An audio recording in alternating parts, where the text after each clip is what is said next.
Yes ఓకేనండి. ఈ వీడియోలో మనం అతి ప్రధానమైనటువంటి రాసో సాహిత్యం గురించి తెలుసుకుందాం. ఆదికాల్లో అత్యంత ఇంపార్టెంట్ టాపిక్ రాసో సాహిత్యం అండి.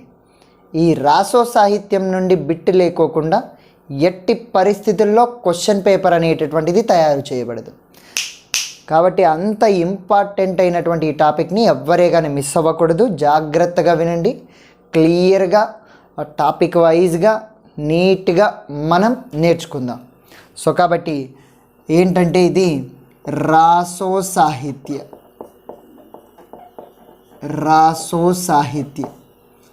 దీనికే మరొక పేరు వీర సాహిత్య అని కూడా అంటారండి. వీర సాహిత్య లేదా రాసో సాహిత్య. ఆది కాలంలో మొట్టమొదటి అపభ్రంశధార సిద్ధ సాహిత్య, రెండవది నాద సాహిత్య, మూడవది జైన సాహిత్య, తర్వాత మనం తెలుసుకోవలసినటువంటిది రాసో సాహిత్య. మరి రాస్కి రాసోకి తేడా ఏంటి అనేది చూసినట్లయితే ఇక్కడ చూడండి, రాస సాహిత్య అనేటటువంటిది జైన ధర్మానికి సంబంధించినటువంటి శాంతరస సాహిత్యం అండి. శాంతరస సాహిత్యం అంటే అహింస, త్యాగం, కరుణ ఇలాంటి వాటి గురించి తెలియజేస్తుంది. మరి రాసో సాహిత్యం అంటే ఏంటంటే హిందూ మతానికి సంబంధించిన వీరరస సాహిత్యం. ఇందులో యుద్ధాల వర్ణననే ఉంటుందండి. యుద్ధాలు, రాజు యొక్క గొప్పతనము, రాజు యొక్క వీరత్వము, పౌరుషానికి సంబంధించిన వర్ణనలు ఉంటాయి. మరి ఆది కాలంలో ఉన్నటువంటి అన్ని అపభ్రంశ సాహిత్యాలలో ప్రధాన సాహిత్యం ఈ రాసో సాహిత్యం.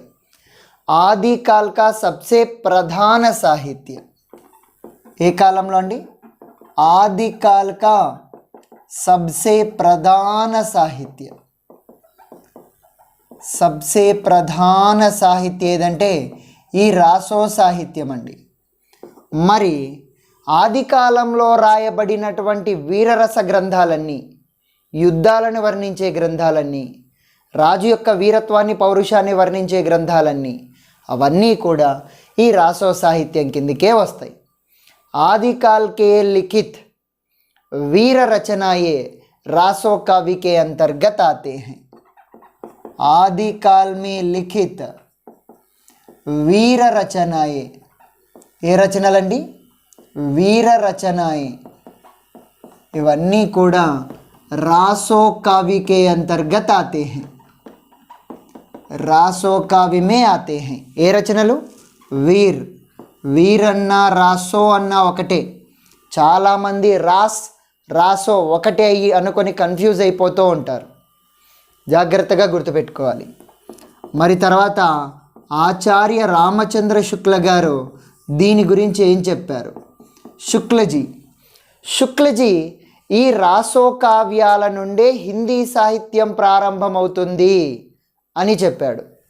దీనికంటే ముందున్నటువంటి సిద్ధ సాహిత్యం, నాద సాహిత్య, జైన సాహిత్యాన్ని హిందీ సాహిత్యంగా భావించలేదు ఆయన. శుక్లజీని సిద్ధ, నాద, జైన సాహిత్యకు ఈ మూడింటిని కూడా ధార్మిక సాహిత్యాలుగా భావించి, అంటే మతపరమైనటువంటి రచనలుగా భావించి ఆది కాల్ మే స్థాన్ నహీ దియా. ఆది కాల్ మే స్థాన్ నహీ దియా, స్థానం ఇవ్వలేదండి ఈ మూడింటికి. కావలిస్తే ఆయన పుస్తకం చూస్తే మనకి పృథ్వీరాజ్ రాసో దగ్గర నుండి స్టార్ట్ అవుతుంది. మరి ఈయన రాసో साहित्य से हिंदी साहित्य का आरंभ मानता है. हिंदी साहित्य का आरंभ मानता है. సో ఈ సిద్ధులు, జైనులు, నాథులకి స్థానం ఇవ్వలేదు. రాసో ఈ గ్రంథాలకి మాత్రమే స్థానం ఇచ్చాడు ఆచార్య రామచంద్ర శుక్ల. మరి ఈయనను అనుసరించి హిందీ సాహిత్యంలో ఆది కాలం ఎక్కడి నుండి ఎక్కడి వరకు అంటే మహారాజా భోజ్ ఆయన పరిపాలన దగ్గర నుండి రాజా హమ్మీర్ సింగ్ పరిపాలన వరకు రాయబడినటువంటి గ్రంథాలు. సో शुक्ल के अनुसार राजा भोज से राजा हम्मीर सिंह ఇంతవరకు ఉన్నటువంటి రచనలన్నీ కూడా ఆది కాలంలో సేకరించబెట్టబడి ఉన్నాయి. అవి కూడా యుద్ధ రచనలే. అందుకే శుక్లజీ ఆది కాలానికి పెట్టినటువంటి పేరు వీరగాథాకాల్. ఎందుకంటే వీరుల కథలే, రాజు యొక్క వీరత్వానికి సంబంధించిన కథలే ఉన్నాయి కాబట్టి. అంతేకాకుండా మరి ఈ ఆచార్య రామచంద్ర శుక్లను అనుసరించి ప్రథమ రాసో కావ్య, మొట్టమొదటి రాసో కావ్యం ఏదంటే ఖుమ్మాన్ రాసో అండి. కుమ్మేస్తూ మొదలుపెట్టాడు. అంతిమ రాసో కావ్యం శుక్లజీ ప్రకారంగా అంతిమ రాసో కావ్యం ఏదంటే జాగ్రత్తగా చూడండి, హమ్మీర్ రాసో. ఎందుకంటే భోజ్ దగ్గర నుండి హమ్మీర్ వరకు భావించాడు కదా, హమ్మీర్ రాసో. ఇదేమో 9వ శతాబ్దంలో రాయబడినటువంటిది, ఇదేమో 14వ శతాబ్దంలో రాయబడినటువంటిది.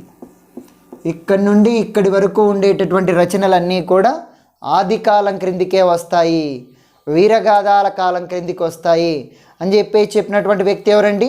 ఎస్, ఆచార్య రామచంద్ర శుక్లండి. ఒక్కసారి చూడండి, రాసో సాహిత్యం అన్న వీర సాహిత్యం అన్న ఒకటే. ఇందులో రాజులు మరియు సైనికుల యొక్క వీరత్వాన్ని, పౌరుషాన్ని వర్ణించడం జరుగుతుంది. కన్ఫ్యూజ్ అయ్యేటటువంటిది రాస సాహిత్యకి, రాసో సాహిత్యకి.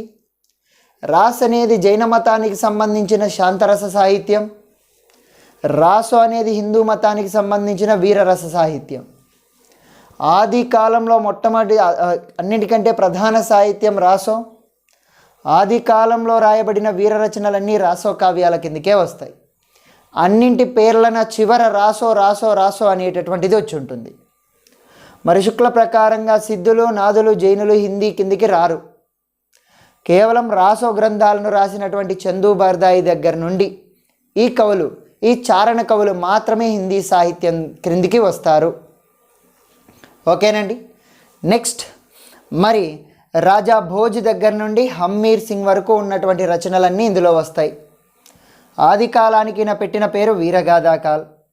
ప్రథమ రాసో కావ్యం ఖుమ్మాన్ రాసో 9లో రాశారు.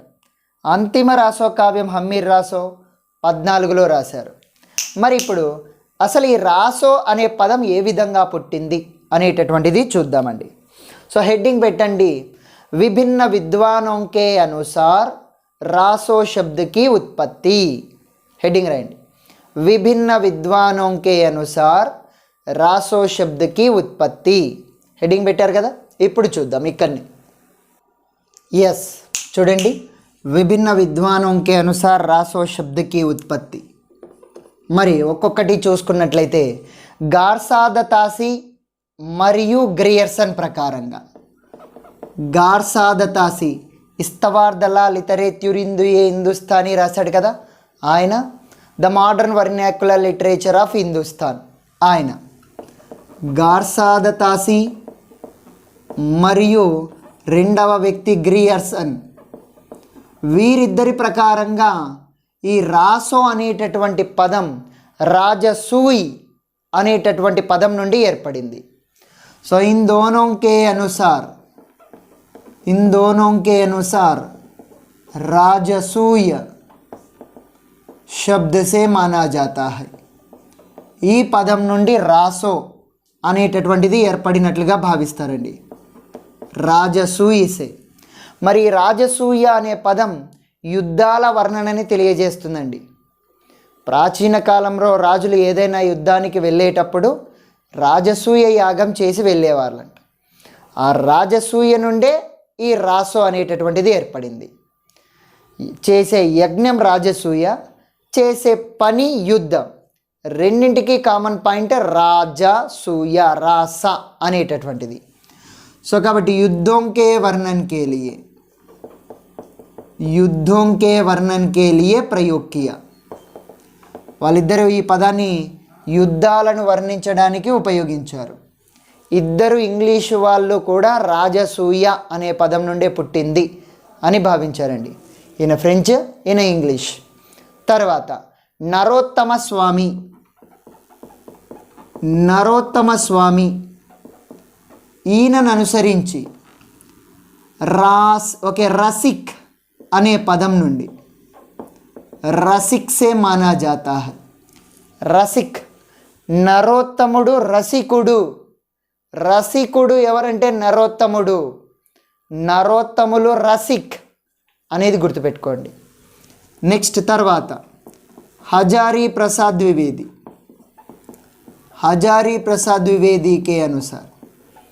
మరి ఈయనను అనుసరించి ఏ పదం నుండి పుట్టింది అంటే ఈ రాసు అనేది జాగ్రత్తగా చూడండి. రాసక్, సందేశ రాసక్ అంటాం కదా, ఆ రకంగా రాసక్. ఈ పదము కొన్నాళ్ళ తర్వాత రాస ఆ ఈ రకంగా మారింది. తర్వాత ఇదే రాస్, ఓకేనా. తర్వాత ఇది రాసాగా మారింది, చివరికి రాసోగా మారిపోయింది. రాసో చిట్ట చివరికి ఈ రకంగా మారిపోయింది. రాసక్, రాస ఆ, రాస, రాసోగా మారిపోయింది. ఈ రకంగా ఏర్పడిందే సర్వమాన్య మత్ అండి. అందరూ ఎక్కువగా భావించేది ఇదే కరెక్ట్, హజారీ ప్రసాద్ ద్వివేది చెప్పిందే కరెక్ట్ అని చెప్పేసి అందరూ నమ్ముతారు. మరి దీనికి ఉదాహరణగా అబ్దుల్ రెహమాన్ రచించినటువంటి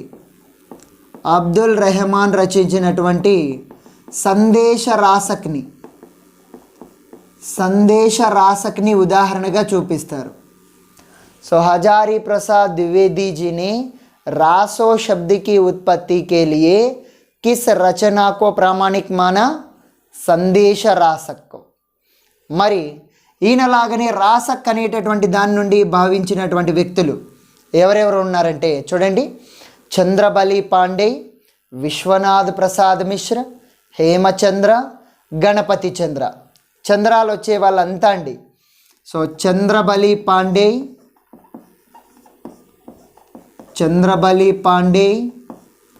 నెక్స్ట్ గణపతి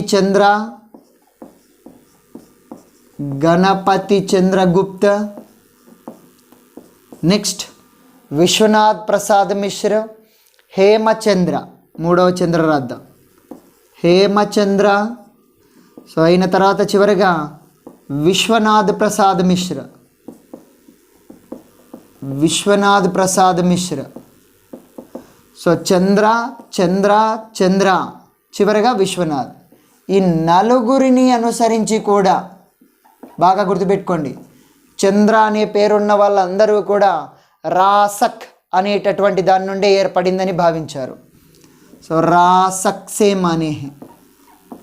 అయితే ఈ రాసక్ అనేటటువంటిది వీరిని అనుసరించి 29 మాత్రలు కలిగినటువంటి ఒక ఛందస్సు అండి. 29 మాత్రా ఓంకా ఛంద్. వీరందరిని అనుసరించి ఒక్కసారి చూడండి. గ్రియర్సన్ గార్సాదా తాసి రాజసూయ యాగం చేశారు. నరోత్తముడు రసికుడు, హజారీ ప్రసాద్ రాసక్, చంద్ర విశ్వనాథ్ ప్రసాద్ మిశ్ర కూడా రాసక్కే. నలుగురు చెప్పారు కాబట్టి సర్వమాన్య మత్తుగా భావిస్తారండి. ఇంకా వీళ్ళ తరువాత చూడండి, శ్యామల్ దాస్, కాశీ ప్రసాద్ జైస్వాల్. శ్యామల్ దాస్,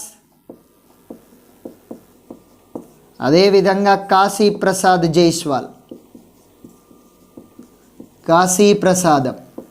వీళ్ళిద్దరూని అనుసరించి ఈ రాసో అనే పదం ఏ పదం నుండి ఏర్పడిందంటే రహస్య అనేటటువంటి పదం నుండి అండి. రహస్య ఎలా గుర్తుపెట్టుకుంటారు? శ్యామల కాశీ నుండి తెచ్చిన ప్రసాదాన్ని రహస్యంగా తిన్నది. శ్యామల కాశీ ప్రసాదాన్ని రహస్యంగా తిన్నది, ఎవరికి ఇవ్వకోకుండా. రహస్యంగా తిన్నది అనేది గుర్తుపెట్టుకోండి. రాజసూయ యాగం చేసింది ఇద్దరు ఇంగ్లీష్ వాళ్ళు, రసికుడు నరోత్తమ స్వామి, రాసక్క హజారీ ప్రసాద్. అదే రాసక్క అయితే చంద్రాలు, శ్యామల కాశీప్రసాదాన్ని రహస్యంగా తిన్నది అనేది గుర్తుంచుకోవాలి. నెక్స్ట్ మాతా ప్రసాద్ గుప్త, దశరథ శర్మ. మాతా ప్రసాదము మరియు దశరథ శర్మ. దశరథ శర్మ వీరిద్దరూ కూడా ఏ పదం నుండి ఏర్పడిందని భావించారంటే రాస్, ఓన్లీ రాస్ అండి. రాస్ సే మానా హై. ఎవరి పదం వాళ్ళకి గుర్తుపెట్టుకోండి, చిన్న తేడా ఉన్నా కూడా మళ్ళీ కన్ఫ్యూజ్ అయిపోతాం. ఓకేనండి, దేన్ని అనుసరించి దానికి మీరు గుర్తుపెట్టుకోవాలి. నెక్స్ట్ మాతా దశరథ్ రాసలీల. మాతా దశరథ్ రాస్, మాతా దశరథ్ రాస్ అనేది గుర్తుపెట్టుకోండి. నెక్స్ట్ తర్వాత అన్నింటికంటే ఇంపార్టెంట్ మన పెద్ద ఆయన ఆచార్య రామచంద్ర శుక్ల ప్రకారంగా తెలుసుకోవాలండి. శుక్లజీ కే అనుసార్, శుక్లజీ కే అనుసార్. ఈయన లేకపోతే ఎలాగా? రసాయన్ అనే పదం నుండి అండి, ఈయన కొత్తగా చెప్పాడు రసాయన్. ఆచార్య రామచంద్ర శుక్ల పెద్ద రసాయన శాస్త్రవేత్త. రామచంద్ర రసాయన శాస్త్రవేత్త.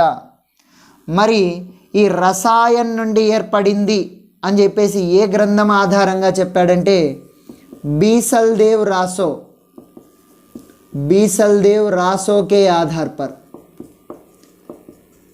ఈ బీసల్దేవ్ రాసోలో ఒక శ్లోకం ఉందండి, ఫస్ట్ స్టార్టింగ్ శ్లోకమే. సో దాన్ని అనుసరించే రసాయన్ అనే పదం నుండి ఏర్పడిందని చెప్పాడు. ఆ శ్లోకం బాగా గుర్తుంచుకోండి, చెప్తున్నాను.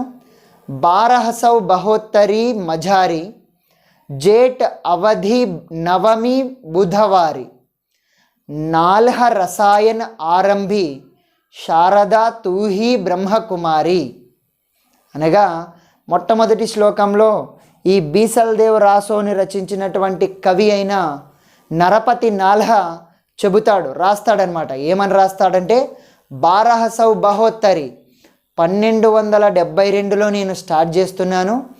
जेठ बधि नवमी बुधवारी, జ్యేష్ఠ అవధి నవమి రోజు బుధవారం రోజు నేను స్టార్ట్ చేస్తున్నాను. నాల్హ రసాయన్, నాల్హ అనేటటువంటి నేను ఈ రసాయనాన్ని, రసాయన్ అంటే రాసో కావ్యం అండి, రసాయనాన్ని ఆరంభిస్తున్నాను. శారదా తూహి బ్రహ్మకుమారి. సో మరి సరస్వతి మాతకి దండం పెట్టుకుంటున్నావు, నువ్వే బ్రహ్మకుమారివి అని చెప్పేసి.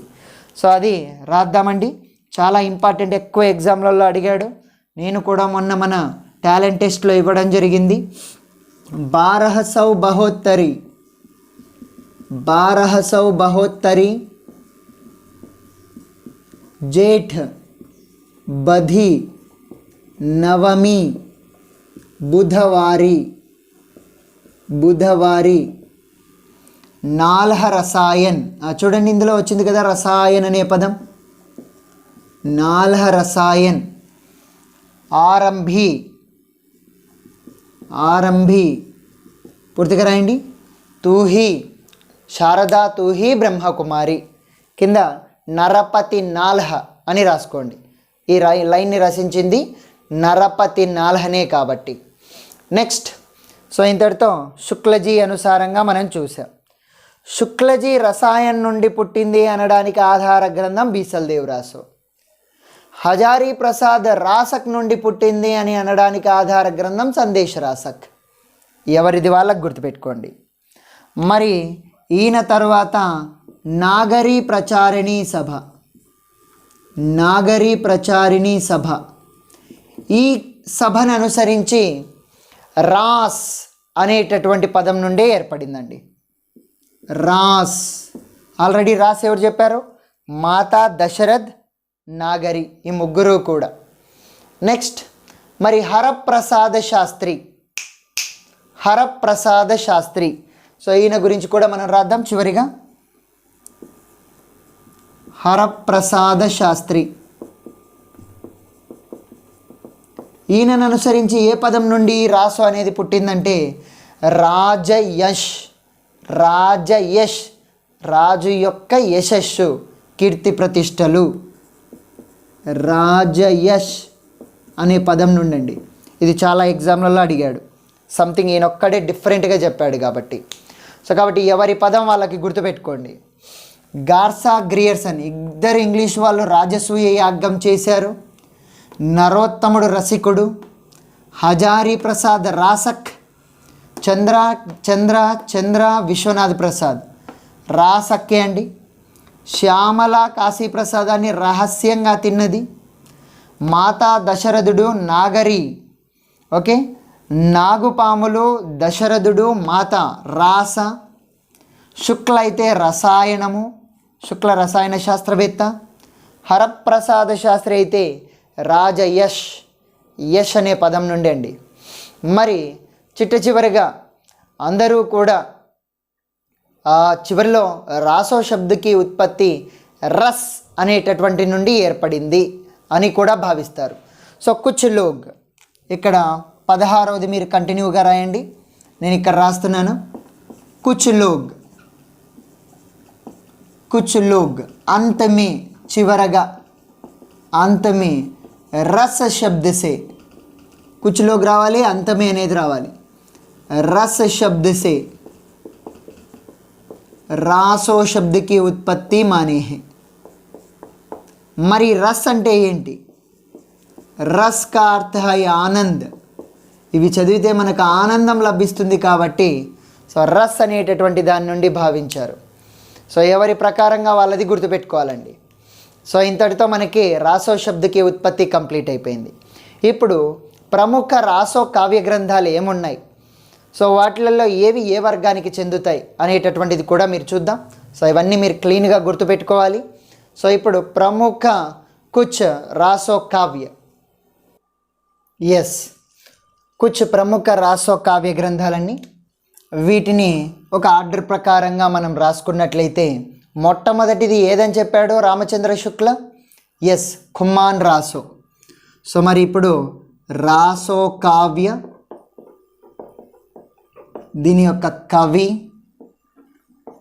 వర్ష, ఏ సంవత్సరంలో రాశాడు, సో దానికి సంబంధించినటువంటి విశేషత, ఏదైనా ప్రత్యేకత ఉంటే అది కూడా రాసుకుందాం. ఓకేనండి. సో కాబట్టి మొట్టమొదటిది ఏంటంటే ఖుమాన్ రాసో. ఖుమాన్ రాసో, రాజా ఖుమాన్ అనేటటువంటి ఆయన యొక్క వీరత్వం ఉంటుందండి. సో దీన్ని రచించింది దళపతి విజయ్. దళపతి విజయ్ అండి. దళపతి కుమ్మాడు, కుమ్మేశాడు. సో దళపతి అంటే సైన్యాధ్యక్షుడు కదా, ఎవరినైనా కుమ్మేస్తాడు. సో కుమ్మాడు ఎవరంటే దళపతి, దళపతి విజయ్. ఏ సంవత్సరంలో దీన్ని రాయడం జరిగిందంటే 1180 నుండి 1205 మధ్యలో. సో 1180 1205 మధ్యలో రాయడం జరిగింది. సో ఇందులో 5000 ఛందస్సులు ఉన్నాయండి. 5000 ఛందస్సులు ఉన్నాయి. ఇంకా మరిన్ని వివరాలు తెలుసుకుందాం. ప్రస్తుతానికి అదొకటి గుర్తుపెట్టుకొని ఉండండి. రెండవ గ్రంథం బీసల్ దేవ్ రాసో అండి. బీసల్ దేవ్ రాసో. మరి దీన్ని రచించినటువంటిది వ్యక్తి బీస్ నరపతి నాల్హా. నరపతి నాల్హా అండి. బీస్ నరపతి నాల్హా. బీసనర్ అనేది గుర్తుపెట్టుకోండి, బీసల్ నర్. మరి ఇది 1212లో రాయడం జరిగిందండి. కేవలం 100 పేజీలు ఉన్నాయి. చోటీ పుస్తక్, చాలా చిన్న పుస్తకము. సో మరి 100 పేజీల్లో రాయబడింది. 100 పృష్ఠ ఛందస్సులు కాదండి, 100 పేజీల్లో రాయబడినటువంటి చోటీ పుస్తక్, అతి చిన్న పుస్తకం. నెక్స్ట్ తర్వాత బీసల్ నారా బీస, నారా చంద్రబాబు నాయుడు, బీసల్ దేవ్ అనేటటువంటిది 2020 నారా చంద్రబాబు నాయుడు. నెక్స్ట్ తర్వాత పృథ్వీరాజ్ రాసో అండి. పృథ్వీరాజ్ రాసో. పృథ్వీ అంటే భూమి కదా, భూమికి ఉపగ్రహం చంద్రుడు కాబట్టి చందు బరదాయ్. చందు బరదాయ్ అండి. పృథ్వీ చందు, పృథ్వీ చందు ఆ రకంగా గుర్తుపెట్టుకోండి. 1225లో రాయడం జరిగిందండి. సో ఇందులో 69 సర్గాలు ఉన్నాయి, 72 లేదా కొన్ని చోట్ల 69 ఛందస్సులే అని అంటున్నారు. సో 1225 ఇందులో 69 సర్గాలు ఉన్నాయండి, 69 భాగాలు ఉన్నాయి. నెక్స్ట్ తర్వాత ఇంకా మనం చూసుకున్నట్లయితే నెక్స్ట్ది విజయపాల్ రాసో. విజయపాల్ రాసో అండి. మరి దీన్ని విజయపాలు నల్లగా ఉంటాయి, నల్ల సింహ భట్ అండి. నల్ల సింహ భట్, నల్లగా ఉండేవి పాలు, విజయపాలు ఆ రకంగా గుర్తుపెట్టుకోండి. మరి 42 ఛందస్సులు ఉన్నాయి. ఇది కూడా 100 పేజీలలోనే రాయబడినటువంటి పుస్తకం అండి. సో దీన్ని ఈ విజయపాల్ రాసోని ఎప్పుడు రాశారన్నటువంటి సంవత్సరం మనకి దొరకదు కాబట్టి వదిలేసేయండి. సో 100 పేజీలు 42 ఛందస్సులు, 42 ఛందస్సులు. దీనికి కొన్ని పుస్తకాల్లో 69 ఛందస్సులని ఇచ్చారు, కొన్నింటిలో 72 ఛందస్సులని ఇచ్చారు. ఆప్షన్స్ని బట్టి రాసుకోండి. సో ఛందస్సులు అయితే 79, సర్గాలు మాత్రం అన్నింట్లో ఒకటే అండి, 69. నెక్స్ట్ తర్వాత 5వది విజయపాల్ రాసో తర్వాత పరమాల్ రాసో. పరమాల్ రాసో. మరి పరమాన్నం అందరికీ పెట్టినటువంటి వాడు జగన్, జగనిక్ అనేది గుర్తుపెట్టుకోండి. అందరికీ పరమాన్నం పెట్టినటువంటి వాడు జగన్, జగన్మోహన్ రెడ్డి. పరమాన్నం జగన్మోహన్ రెడ్డి కాబట్టి కవి జగనిక్ 1230లో రాయడం జరిగిందండి. ఇది 1230లో రాయడం జరిగింది. 36 ఖండాలు ఉన్నాయండి. ఇందులో 36 ఖండాలు ఉన్నాయి. డేటా ఇన్ఫర్మేషన్ మ్యాటర్ అంతా నేను చెబుతున్నాను, తర్వాత అందులో ఉన్నటువంటి వివరాలను ఒక్కొక్కటి తీసుకొని చెప్పుకుందాం. నెక్స్ట్ దీని తర్వాత జయచంద్ర ప్రకాష్. ఏదండి? జయచంద్ర ప్రకాష్. దీనికి రాసో అనేటటువంటిది లేకపోయినా ఇది రాసో కావ్యమే అండి. జయచంద్ర ప్రకాష్. దీన్ని రచించింది భట్ట కేదార్. భట్ట కేదార్. ప్రకాశవంతంగా ఉన్నాయి ఏవంటే బట్టలు, ప్రకాశవంతంగా ఉండేవి బట్టలు. భట్ట కేదార్ 1225లోనే రాయడం జరిగిందండి. సేమ్ పృథ్వీరాజ్ రాసో ఎప్పుడు రాశారో అంతే సమయంలోనే. దీని తర్వాత సేమ్ ఇలాంటిదే జయమయంక జస చంద్రిక. జయమయంక జస చంద్రిక. ఇక్కడ చూడండి, మయంకము అనగా చంద్రుడండి. జయచంద్రన్న జయమయంకన్న ఒకటే. ఇక్కడ రాజు కన్నౌజు రాజు అయినటువంటి జయచంద్రుని యొక్క వీరత్వాన్ని వర్ణించి ఉంటారు. సో కాబట్టి జయచంద్ర ప్రకాష్లో ఈ యొక్క రాజు కన్నౌజు రాజు జయచంద్ర గురించే, జయమయంక జసచంద్రికలో కూడా ఆయన గురించే ఉంది. అయితే ఇద్దరు వేరువేరు ఆస్థాన కవులు. జయమయంక జసచంద్రికను రచించింది మధుకర్ కవి అండి. మధుకర్ కవి. మయంక మధుకర్, మా ఉంది, అట్లా కన్ఫ్యూజ్ అవ్వకోకుండా గుర్తుపెట్టుకోండి. చంద్ర కేదార్, మయంక మధుకర్, దానికి గుర్తుపెట్టుకోండి. 1240లో రాయడం జరిగిందండి. మరి దీని తర్వాత ఏదంటే హమీర్ రాసో. హమీర్ రాసో అండి. చివరి గ్రంథం శుక్లజీని అనుసరించి చిట్ట చివరి రాసో గ్రంథం హమీర్ రాసో. దీన్ని రచించింది సారంగధర శాంకభరీశ్వర్. సారంగధర శాంకభరీశ్వర్. అందరూ ముద్దుగా సారంగధర అని పిలుచుకుంటూ ఉంటారండి, అంతే.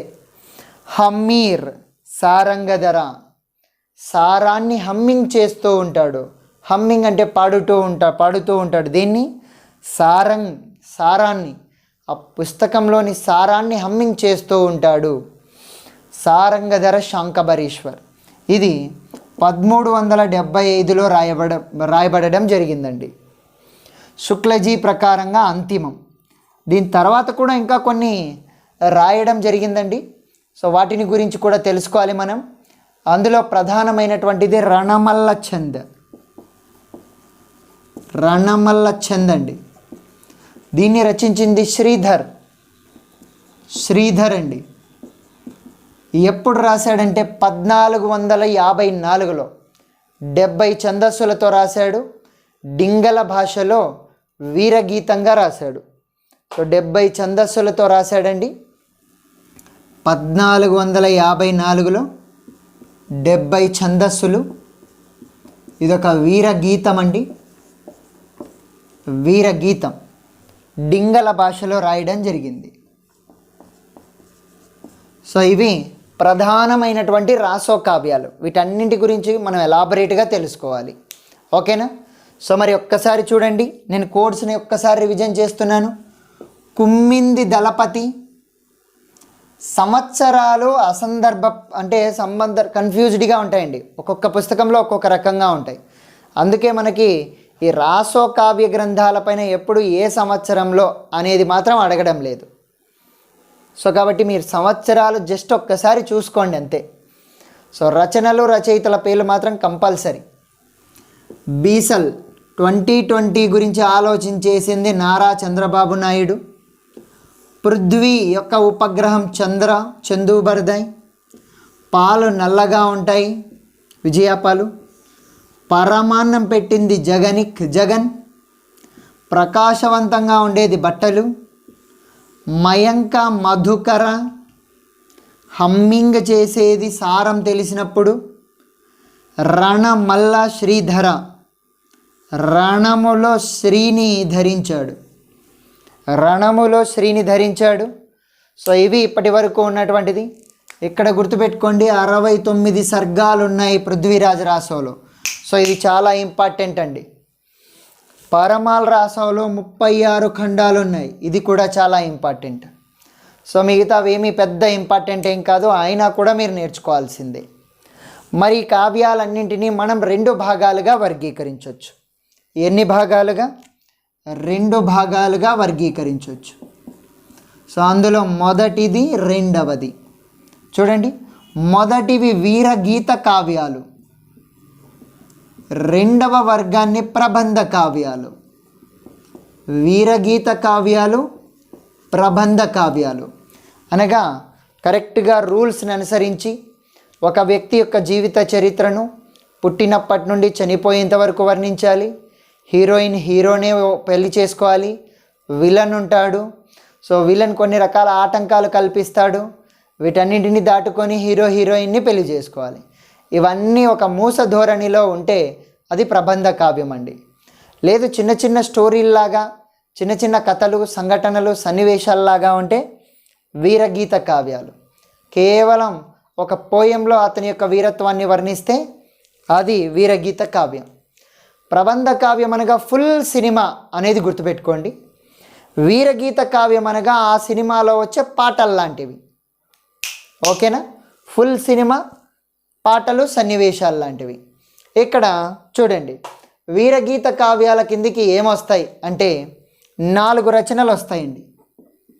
సో అందులో మొదటిది బీసల్ దేవ్ రాసో, పరమాల్ రాసో, విజయపాల్ రాసో, రణమల్ల ఛంద్. బీసల్ దేవ్ రాసో, అదేవిధంగా పరమాల్ రాసో, విజయపాల్ రాసో, రణమల్ల ఛంద్.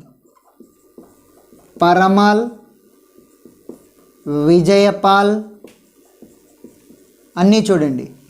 సో ఇంగ్లీష్ లా, ఓకే, తెలుగులో లా వచ్చేవన్నీ వీరగీత కావ్యాలు. రణమల్ల, ఓకేనండి, రణమల్ల. లాలో లా, పరమాల్లో లా, విజయపాల్లో లా, రణమల్లో లా ఉన్నటువంటివన్నీ వీర కావ్యాలండి, వీరగీత కావ్యాలు. ఇందులో కూడా ఈ బీసల్ దేవ్ రాసో శృంగార కావ్యం. విరహ వర్ణన అభివర్ణించి ఉంటారండి. మిగతా వాటిలలో ఈ పరమాల్ రాసో అనేది ఒక లోకగీత్, జానపద గీతాలు ఇవి. విజయపాల్ రాసో రణమల్ల చంద్ అనేటటువంటివి వీరకావ్యాలు. ఈ రెండు కూడా వీరకావ్యాలు. ఇవి ఈ లోకగీతి కూడా వీరకావ్యమే, కానీ పల్లె పాటల్లాగా జానపద పాటల్లాగా అనిపిస్తాయి. నెక్స్ట్ ఇంకా మిగతావన్నీ కూడా ప్రబంధ కావ్యాలు. ఏమేమి ఉన్నాయి? కుమాన్ రాసో, పృథ్వీరాజ్ రాసో, జయమయంక జసచంద్రిక, జయచంద్ర ప్రకాష్. కుమాన్, అదేవిధంగా పృథ్వీరాజ్, అదేవిధంగా జయచంద్ర ప్రకాష్, నాలుగోది జయమయంక జసచంద్రిక. ఈ నాలుగు కూడా వీరకావ్యాలండి. వీరకావ్యాలు మరియు ప్రబంధ కావ్యాలు. వీర ప్రబంధ కావ్యాలు, వీర ప్రబంధ కావ్యాలు. దేన్ని దానికి గుర్తుపెట్టుకోవాలి మీరు. ఓకేనండి. సో ఇంతటితో మనకి ఓన్లీ కావ్యాలు ఎన్ని ఉన్నాయి అనేటటువంటిది చూసాం. నెక్స్ట్ వీడియో నుండి ఒక్కొక్క కావ్యం గురించి పూర్తి వివరాలను మనం తెలుసుకుందాం. ఓకేనా?